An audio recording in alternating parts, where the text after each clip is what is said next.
Terrible nouvelle pour Kylian Mbappé après son match désastreux contre le Barça. Titulaire pour la première fois dans le grand Clásico entre le Real Madrid et le Barça, Kylian Mbappé a passé un moment compliqué sur la pelouse. Après la rencontre, la presse madrilène tombe sur le joueur français de 25 ans. Thomas Ronsereau, rédacteur en chef de Diario AS, n'a pas mâché ses mots. Soirée à oublier pour les madrilènes et surtout Kylian Mbappé, arrivé en Espagne cet été pour donner une nouvelle tournure à sa carrière après cette saison au PSG, l'attaquant français n'a pas encore convaincu tout le monde. Outre quelques rencontres où il a brillé en marquant des buts cruciaux, le joueur de 25 ans était très attendu ce samedi. Pour son premier Clásico en tant que madrilène, KM9 était aligné sur le front de l'attaque avec Vinicius Junior, le potentiel futur Ballon d'Or 2024.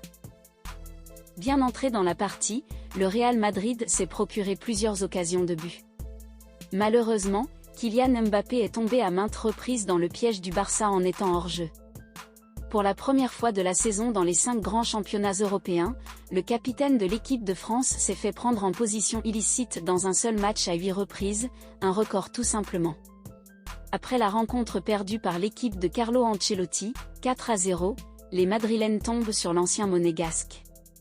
Il rate des buts que mon fils pourrait mettre. Si le coach a refusé de pointer ses joueurs devant la presse, plusieurs hommes de médias n'ont pas loupé Ferland Mendy, Lucas Vázquez ou encore Kylian Mbappé pour leurs prestations catastrophiques.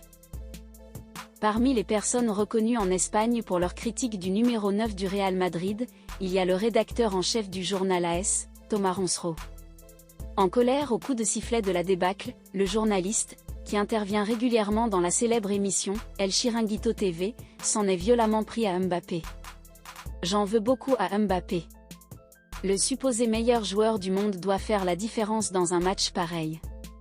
Ici, c'est Madrid, ce n'est pas Paris avec sa tour Eiffel. Ancelotti a sa responsabilité, mais il ne peut pas grand-chose si sa principale star rate des buts que mon fils pourrait mettre, balance Ronsereau. Si la sortie est assez forte, elle est partagée par plusieurs madrilènes qui digèrent mal l'humiliation contre le Barça.